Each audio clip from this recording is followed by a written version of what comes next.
What's up, everybody? Welcome back to the channel. Today we are going to be doing a complete walkthrough guide of the weekly training, and I'm not only going to show you the steps, but I'm also going to show you what each part of the training will get you. So half pads, full pads, starters, so on and so forth. And by doing different training goals, what kind of boost you can expect from your players when you enter the game. So make sure you stick around and check that out. Before we get to the video though, make sure you hit the like button, subscribe, and hit that bell notification, and let's get right into the video.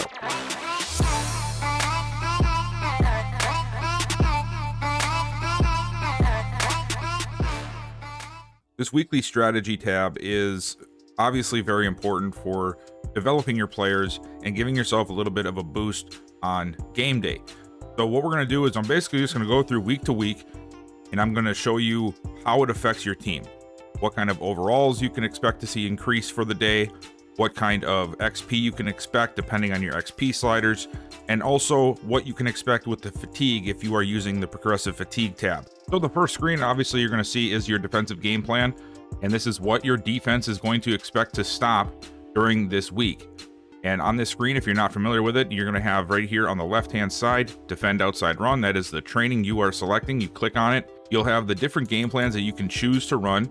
And then at the bottom there on the little left hand side underneath the player little picture there, you can see the pluses and minuses for what it's going to help you with and what it can potentially take away, what it can make harder to do. So for QB scramble, you're going to have better QB contain, but you're not going to have as good as pass rush, and the QB could be more accurate from the pocket. Defend short pass, you get a big boost to short pass coverage, but you're going to lack a little bit in the intermediate and the double move routes for going deep over the top. Medium pass, you're going to get a decent upgrade to the intermediate pass coverage, but honestly in this game it's almost impossible to have regardless of what you do. But you're going to lack that run support and potentially short passing up front. Deep pass, same thing, deep pass, but now your DB run support and your intermediate pass coverage. Outside run, a big boost to outside run defense, but any outside run play action and outside run cutback, so like if they cut back inside, is going to be affected in some way. And then the same thing for the run. Inside run defense is turned up, but your inside run play action and your bounces the runs outside is going to have somewhat of a defect because your players are going to be cramming to get inside to stop the run. You're also going to see a little check mark box, and you're going to see a little thumbs up in a red box. This is what the game is telling you should run. It's their recommended version. I never listen to the recommended version just because it never seems to end up working in your favor. And a lot of the times, because the stats area on this thing is still not 100% accurate, in my opinion, I just don't think it's giving you the correct stuff. The only way you can really do this is if you know what your opponent's book is going to run against you and know how to attack it. So always keep in mind who you're playing. And if you have any doubt about what they're going to run, make sure you go to the main menu, go to the playbook section, go to my game plan in their playbook, and you can see sort of what kind of plays they're going to be calling in certain situations. That's the best thing you can do to learn what to defend best. If there's any doubt about what you want to train against, my favorite go-to is defend inside run, because a lot of teams obviously try to run inside, and I have not noticed that there is a severe issue when it comes to play action or bouncing the run outside. Sometimes it will get you, but it's the one, to me, same with the outside run, it's the one that seems to have the least amount of fallback for the rest of your team. Whereas if you're doing deep pass, it's not just certain plays or actions the players are doing, it's literally the run support or the intermediate pass coverage. So regardless, it's going to happen. Keep in mind as well, it's going to be dictated off of the plays you're running. It's not just any time they throw it medium or any time they run inside that it's going to be giving you a boost. It's only on the plays. So you also want to make sure you're doing a good choice off of what kind of plays that you call. If you call a lot of cover 3, you might want to do a medium pass or deep pass, because then you're going to get a better chance of getting those boosts on a play-to-play basis. Okay, and now that we have decided we're going to do inside run, at the top right there you have the Packers offense or your opponent's offense, and it'll tell you some things about it. I don't listen to this just because I don't think that it's 100% accurate. And the sim play calling is way different than the play calling you're going to get when you're playing a game or when you're watching a game like the way I do on the channel. So I just ignore this part. If you want to look at it, here's what it looks like. It's going to tell you in their situations what they technically run on in those situations: verticals, smash, flood, divide, or the 3rd and long situations, and gives you the percentages of what they run. And then just looking at that, do you really think this team on 3rd and long, on like 3rd and 8, 3rd and 9, are running verticals every play or 30% of the time? I just don't buy that. It just doesn't make any sense to me. So that's why I sort of tend to just ignore this, but I wanted to show you guys just in case you were curious. And that brings us to the player health. The player health is where you're going to have to manage your fatigue, but you also want to try and get as much XP as you can to grow your players. And when you click into here, it's going to give you this interface here. On the left side, it shows you all of your players on that side of the ball and what their fatigue level is. So obviously green bar is good. You see at the top, we're at 100% fatigue, which means we're good to go. No fatigue is set in. Over on the right-hand side, where you see my highlighter on the full pads, this is your practice intensity and who is going to be doing that practice intensity. Your options up here are full pads or half pads. Now, full pads is going to give you more XP for your players, but a higher risk of injury. Half pads, less risk of injury, also less XP for your players. So you have to know how you want to balance that. I will show you as well throughout this video how much XP you get for half pads and how much you get for full pads. The next big important part of it is this down here underneath the roster section where it has starters listed. This is stating that only your starters are going to get full pad practice intensity. So I recommend doing split. I know I've mentioned this in other videos before, but I wanted to make sure I do this a whole breakdown on its own because I think it's an important part of any franchise. And I definitely don't think I touched on it enough in the franchise tips video. So I'm hoping this bigger breakdown helps you guys understand it just a little bit more. Your options here under this list are starters, split, and backups. So this is something that you can definitely play around with. Obviously the fatigue is going to go to what you have it on. So if you have it set to backups, your starters at that position are not going to get much XP, if at all. They're not going to get much boosts, and they have a much less chance of getting a injury from practice. But your backups, however, will get a lot of XP, more chance for injury, and they will gain more fatigue throughout the weeks as you're going through the season. So you can do this by position. You can do it as a mass effect, whatever is going to work best for you. I tend to do all positions the same, so I'll do split for everybody.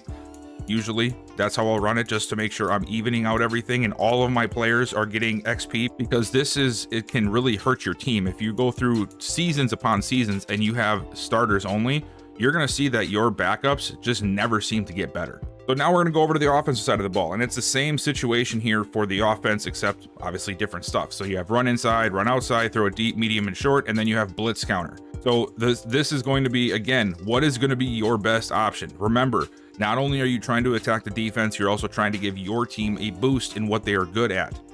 So just because you want to run inside, does your book lean towards that, right? What if your book leans towards throw it deep?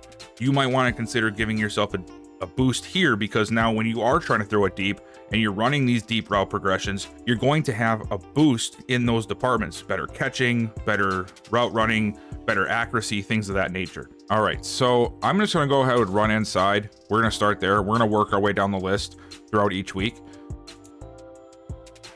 And then here in the player health, we're going to stick to full pads and we're going to go split again.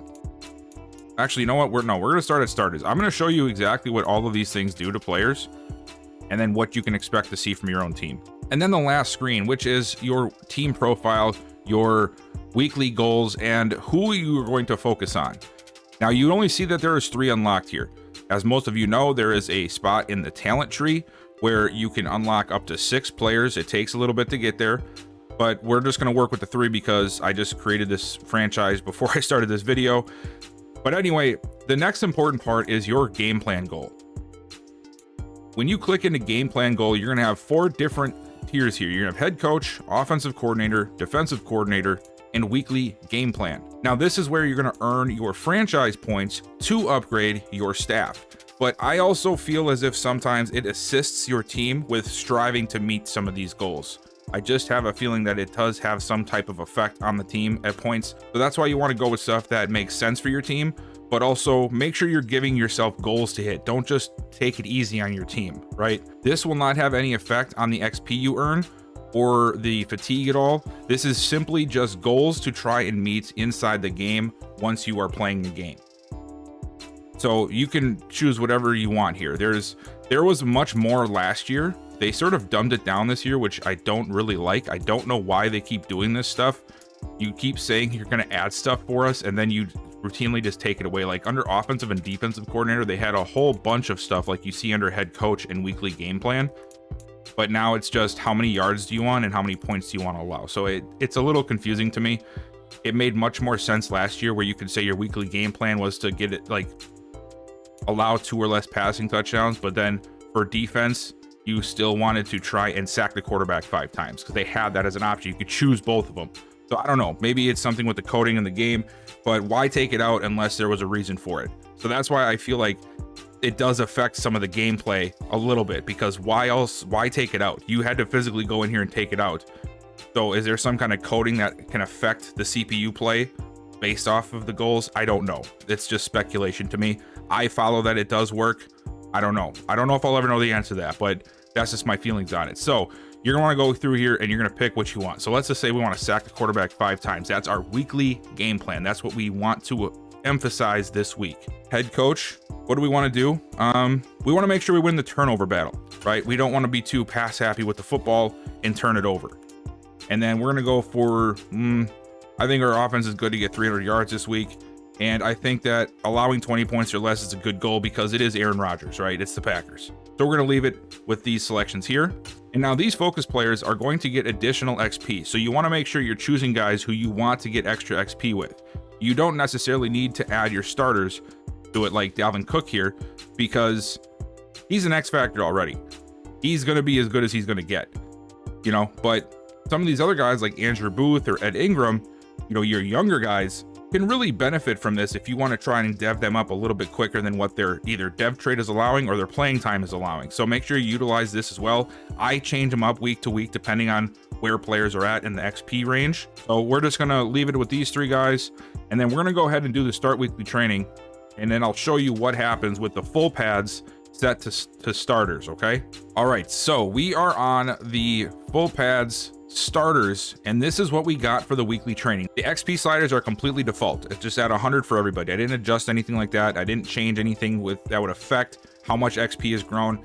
Use this at the base 100 and figure out the rest for yourself and figure out how much XP you want players to earn. You can see that the backups still get boosts, but they don't get as much boosts, right? So it looks like all of the backups got +3 in categories, whereas all the starters got +5 under the boosts. And then in the drill XP, there was also more development earned by the starters because we have them listed as the starters for the practice intensity. So regardless of what happens, like I said, you will see some XP, but it can be significantly less. I mean, look at here for Kirk Cousins and Drew Blau up at the top here, 200 to 115.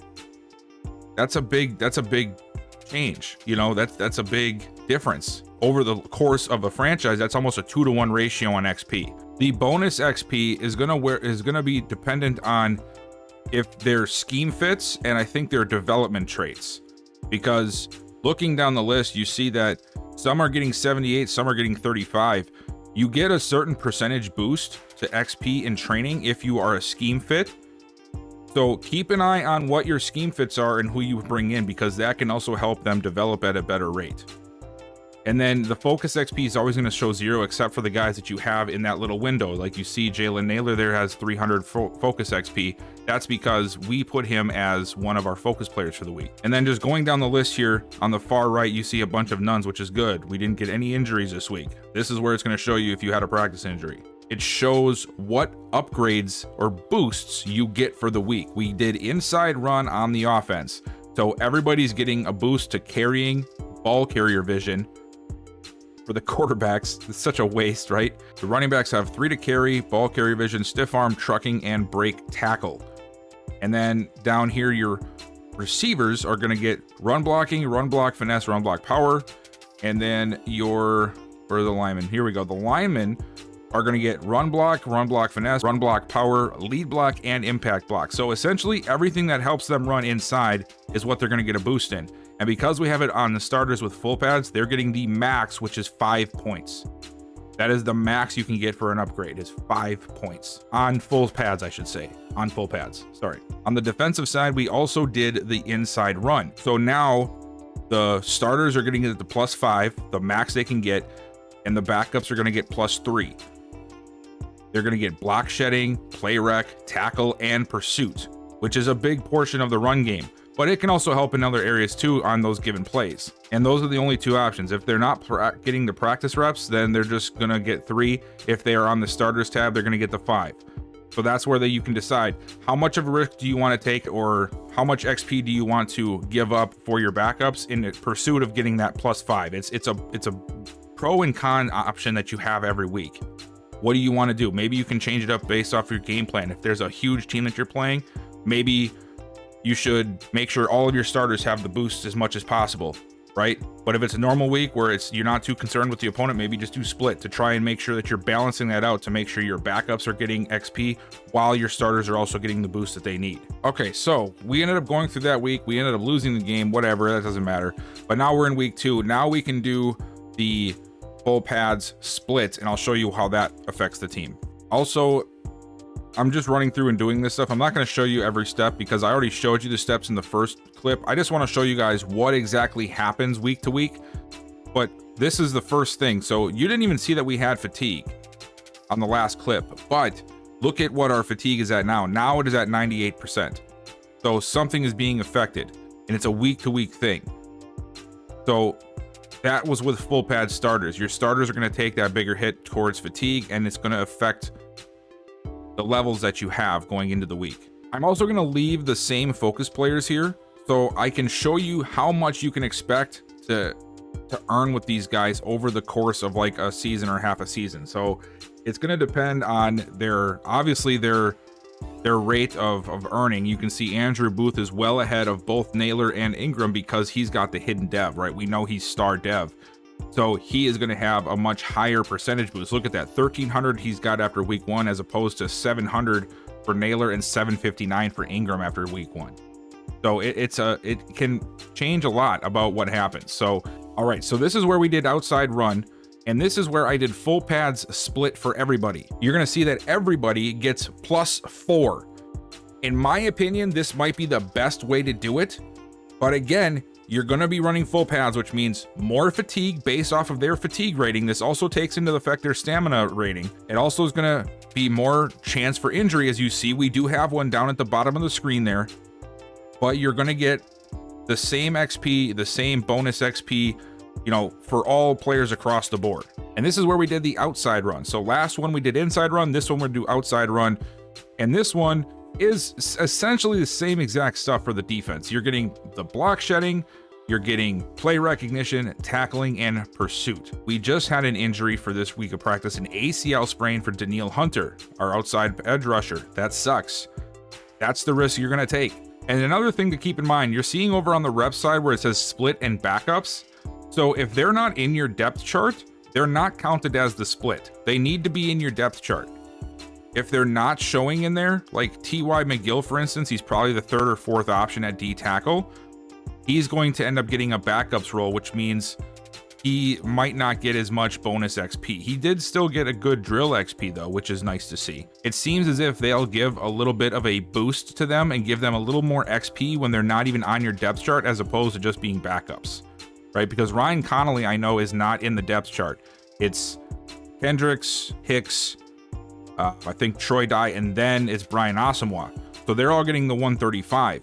But if Ryan Connolly, who's not in that list at all, he's getting 200 because he's a backup. So the game does sort of implement a little bit extra for those guys from time to time because they're not getting to play in the games. So they're getting full backups role for their play, which is nice to see. And then on the offensive side of the ball, we did outside run as well. And this is the same exact stuff, except now instead of it being trucking, it is more towards the elusive backs. So you still have the ball carrier vision, you still have carrying, but now you have spin, juke, and break tackle as opposed to stiff arm and trucking. The wide receivers and the linemen get the same exact upgrades as they did for the inside run. The only difference is it's going to be your elusive traits as opposed to your power traits for outside run, the inside run for your running backs. That's it. But you can see now that everybody has +4. It's not +3 for some and +5 for others. So if you want your full team to have +4 for the week, this is what full pads split will get you. All right, now in week 3, we're taking on the Detroit Lions. And we're going to do deep pass. We're also going to be doing full pads and backups. So I'm going to go through all 6 options, full pads all the way through, split or half pads all the way through, and show you the difference in XP, and also at the same time showing you what you earn differently for boosts based off of what you choose for your weekly goals, right? Your inside run, outside run, that kind of stuff. All right, so now we're going to get a chance to see a little bit different stuff now that we're in the deep passing section of the upgrades for both offense and for defense. This is where the full pads are still on, but it's for the backups only. And now you can see that the script is flipped. Now Blau and Mullins, the backup quarterbacks, are getting 200, whereas the starter, Kirk Cousins, is getting 115, and his bonus XP is much smaller too. So this is where you must make these decisions. How much XP do you want these guys to get each week, right? And then looking at what they get, the quarterbacks +5 for the backups, so that's not really helpful, and +3 for the starters, and they're going to get throw under pressure, deep accuracy, play action, and break sack. Those are the 4 options that they get. And then down here at the receiving level, they're going to get deep route running, catching, spectacular catch, and release. So that's a really good upgrade for receivers for the week. And then if you go down to the linemen, they're going to get all of the pass blocking. So pass block finesse, and pass block power. Plus they're going to get awareness boosts. And then now you can start to see that on this fatigue panel, you're starting to see -1, right? You're starting to see -1s, 0s. When these numbers start going down, that means that they're losing some fatigue. They're getting fatigued, right? But when they're being minus like that, they're actually getting it back. So Jefferson is listed as a starter. We had starters run 2 weeks ago, and our offense was at 98% fatigue after week 1. Last week we did split, and this week we did backup. So now they were able to recover, if you will, a little bit, and they end up getting one of their fatigue back. So now they should be back to almost full fatigue once again. And then on the defense, we have another injury. This time it's to a backup, but that is what you run the risk of when you do backups as the full pads. Those are the guys that are going to be more injury risks than the starters, whoever you have the intensity set to. As for your defensive line, they're going to get power moves, finesse moves, and play recognition. The linebackers are going to get power move, finesse move, zone, and man coverage. And then your secondary is going to get zone, man, play rec, and awareness. So definitely some really handy upgrades to have for the week of the game. Oh, we had 2 injuries. Turf toe to Kenny Willix. So 2 injuries in 1 week. It is possible to have 2 injuries in 1 week. It all depends on the dice roll and the percentage that you're giving the game to give you a bad dice roll. This week we did throw it medium for both sides of the ball. So offensively and defensively, defend medium, pass, and throw medium, and this is what we get now. I also switched this down to the half pads and then went back to the starters, right? So now look at the difference in the drill XP that you earned. The starters were earning 200, and the backups, or I should say whoever the practice was flipped towards, whether it be starters or backups, were getting 200, and the others were getting 115. Now the half pad starters, you're getting 120 only to the starters, and you're getting 35 to your backups. And this is where the game makes you make these tough decisions, because you can play it safe all year long, right? Have low intensity throughout practice, get as little injuries as possible. But look at how much you're sacrificing in XP for your backups and even your starters by not having full pads in practice. But this is also the way that you get fatigue back. Look at Harrison Phillips, for instance. He earned 3 fatigue back in 1 week because we went down to half pads. So it's important to play on all of these factors and decide what's going to be best for your team. For throwing medium, your defensive line is going to have power move, finesse move, and play rec.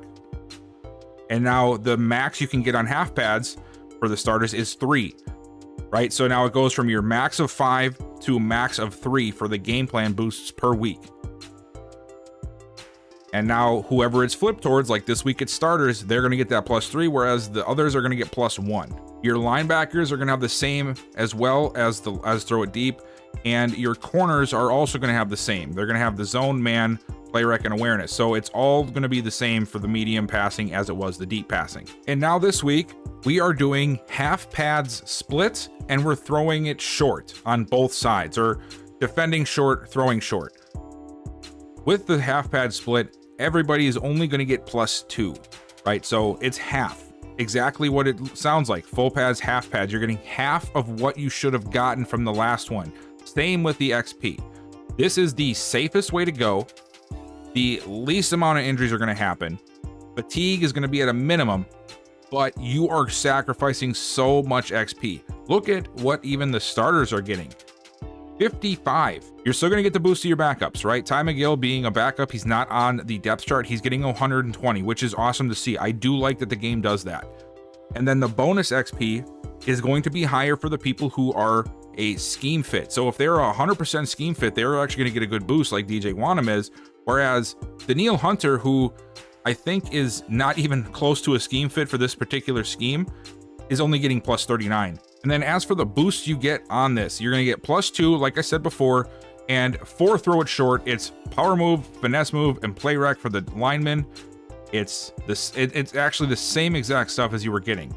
It's just different amounts. So regardless if you are running throw it short, throw it medium, or throw it deep, your players are going to have the same attributes boosted regardless. It's just going to be how much boost you get depending on how you're running your practice. If you have full pads for the starters or the backups, those guys are going to get +5, whereas the other side of that is going to get +3 on full pads. You're going to get the +4 if it's a split, and then for half pads here, you see if it's full, they get 3, the backups get 1, and then for split, everybody gets 2. On the offense, your quarterbacks are going to get throw under pressure, short accuracy, play action, and throw on the run. Your running backs are going to get short route running, catching and catching traffic. Your receivers, short route running, catching traffic, release. So essentially it's the same thing, but it's going to be changed upon what kind of routes you're running. Short route running, deep route running, so on and so forth. The only real difference though is that the quarterbacks were at the deep route running, if you remember, they were getting break sack. Now they're getting play action, they're getting throw on the run. So it does change a little bit depending on what kind of offense you're running and what kind of game plan that you're doing. And now we are in week 6, and I want to show you where the XP is at for these guys now. Remember, we left them here since week 1. I have not changed them. This is what you can expect for XP. Of course, we did all of the differences. So this will change based off of if you decide to run full pad starters fully or full pad split fully. But after 6 weeks, it's looked like Andrew Booth is going to get an upgrade. Probably would have been in week 4 if it wouldn't have been for us changing around who's getting the XP, but it just gives you an idea of how much you can expect to get and how much you can expect to grow your players. Now, of course, this is all on the base XP sliders of 100 for every position. So if you have different sliders, this is going to be affected in that sense. You might get less or more depending on what your slider set is at. And now this is what we look like when we do blitz counter on offense and we do half pads backups. So it's 3 and 1 again. The backups now have the +3 for the weekly game plan, which is pretty much useless. And the starters only have +1. And now there's a little bit of a mix up though on what exactly gets boosted. Now it's throw power, short accuracy, throw on the run, and break sack for the quarterbacks. The running backs have awareness, pass blocking, pass block finesse, and pass block power. So no additional help for them in either catching or the running game. The wide receivers, short route running, catching traffic, and release. The linemen also are pretty much just getting blocking situations. So pass block, finesse, pass block power, and short route running. And then the linemen are getting pass block, finesse, pass block power, and awareness. Same as the other throwing ones. So that does not change for the offensive linemen. On the defense, this is where we are doing contain QB scramble. That is the last option. So for the QB scramble, you're going to have your linemen block shedding, play rec, tackle and pursuit. Your linebackers block shedding, play rec, tackle and pursuit. And your corners blocking or block shed, play rec, tackle and pursuit. So literally everybody gets the same exact upgrade for QB contain. There is no other option. You can also see though that even though we're on half pads, we still get injuries. Falan here, the D tackle, he has a hip pointer. He's going to miss this week, but we also train for backups, so that does make sense. Another interesting thing that I'm showing here is that when you have this backup role applied, now the guys who were normally getting backup roles because they weren't on the depth chart are getting the same exact XP as the guys on the depth chart. So what that means is, for whatever reason, only when you're running as backups, they don't give them that extra backups rep where they're getting like the 200 or whatever it is like they were before. So they're getting, they're on the same playing field, is I guess what I'm saying, instead of getting that extra boost that you saw them get a couple of times for the guys that were not on the depth chart. So that's another thing to keep in mind. Okay, so now we're in week 7 and I have shifted back to full pad split. I feel like that is the most logical and generic one you can take. Of course, you're going to take a more risk of injury, but to get the +4 and to have it spread out to everybody on the team, I think is crucial, because it is nice to have the +5. Don't get me wrong. But if you can have +4 even on the backups in case of injury during the game, it's a big help for that backup player. But I am going to run this until we start seeing some serious fatigue. And I want you guys to see how quickly your fatigue can affect you. Okay. So I'm just going to sim through a couple weeks, and I'll see you guys once we start seeing that wall hit on the fatigue meter. All right. And now we are in week 14. And there is a couple of things to mention here. So week 14, this is where you're going to start seeing chunks of fatigue. Once you get to the second half of the season, once you get past week 12. One other thing to keep in mind is you are going to see a huge hit of fatigue. I had +7 on the week that we had Thursday Night Football. So because it's a shorter week, you have less time to prepare for the game and less time to recover from the previous game. So your players, regardless of what you do for training, full pads, half pads, split, whatever you want to call it, they're going to have fatigue at it because they're not getting those extra couple of days of recuperation that they normally get. However, the next week, when you have that big gap between your Thursday game and then the whole week and a half later for your regular Sunday game, you will get most of that back, if not all of it. So I didn't show you guys that part because it didn't really mean much. I just wanted to mention it to you guys. Keep an eye out for it because it will happen on your Thursday night football week.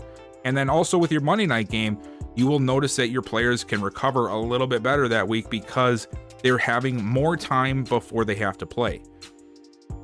Now, this though is where you are hitting that wall that I mentioned way early and in past videos. It is week 14. I've been running full pads split since week 7 or 8. And this is what you're starting to see. You're seeing +5 fatigue to everybody because they're getting tired. They're playing a lot. You're running them hard in practice. And I want to show you what it can do to your team. So we're going to sim 1 week and I'll show you what our percentage is at now. Now we're down to 91% fatigue. Now it is not affecting anybody quite yet because we're running full pad split. We've done a whole lot of in-between stuff to try and make sure things are balanced. I'm showing you guys every option you have. So our fatigue isn't as bad as it could be because of that. And now you can see by me not changing the intensity after that week of +5, I get an additional +5 because I'm not giving my players any time to recover from the previous week. So now we have +10. We're going to be down into the 80s for fatigue, and you're going to start to see that affect the players. Now take a look. We're down to an 85%, and you can see that Harrison Phillips over there has a yellow bar now. So now that we're down to that percentage, some players with lower stamina are going to start being affected, and this can actually affect their in-game rating. And now this week we got another +2, not as bad as the last couple. I'm thinking this is because it was a Monday night game. I could be wrong, but this now is showing that in the last 3 weeks, because I kept it at full pad split, we have gotten an additional +12 to our fatigue, which essentially means that our players are all worn out. This screen on your player card under health tells you where they're at right now in their situation with their fatigue. This is Dalvin Cook. He was one of the ones that had the yellow bar. If you look closely, I know it's really hard to see with the way they have this UI set up, but you can see that this fatigue is not fully filled up. And the thing next to it now is saying player is fatigued, which will impact performance in the game. To increase fatigue levels, go to the player health screen in weekly strategy and manage practice intensity and practice reps. So essentially the game is telling you you need to change what you're doing. Go to half pads, go to backups, something. You need to get this guy some rest so that way he's not bad later on. It doesn't show you in the ratings that they're playing any worse. There's no decrease to their ratings, but in the game, they're one, going to be much more tired, and two, they're not going to be the same player. They're going to play out of sorts with themselves. They're not going to be able to run as fast. They're not going to be able to move as quickly. They might not be able to break a tackle as well. So this can affect your player even though you're not able to see it. So because of our fatigue level, and now also after the weekly game, you can see that our fatigue dropped even more because the in-game made them more tired. I am going to move this to half pads, and you're going to see a big shift in their fatigue. We're at 82% now before the training, and now you can see that we are starting to gain back fatigue after just one practice. We got back 5 of it. Now, does this mean that the players are back to 100%? No, it does not, but we're working our way back. The best course of action is when you first notice that big line of just pure red +5s, +7s, whatever it is. You need to change the very next week. Because I did it 3 weeks in a row, so it's going to take me a couple weeks to get my players back to 100% before the playoffs start if we're making the playoffs. So again, once you see that red, you need to make an adjustment, even if it's just for a week or two, before you go back to try and reset that clock, and then just keep a closer eye on it at that point. And now after that week, we only got 3% back. So that means now we're at 85%, but our players are still tired. And even though there's only 2 guys in the yellow, don't mistake that for that everybody is good. Even if they're slightly fatigued, it can affect their overall play on the field. And this week we only got -2. And even McGill got +1, the backups. So it depends a lot on your schedule, where your games fall.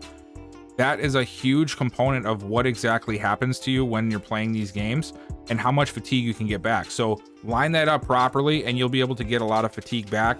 Line it up poorly and it's going to take you a couple extra weeks to regain that fatigue back on your players. That is all that I wanted to show you guys. We ran through a whole season. We did all of the different trainings. I showed you guys how much XP you can get from each level of training, what you can get from the training, like what upgrades your players get for the week, how the fatigue affects them throughout the season, and how to better manage that.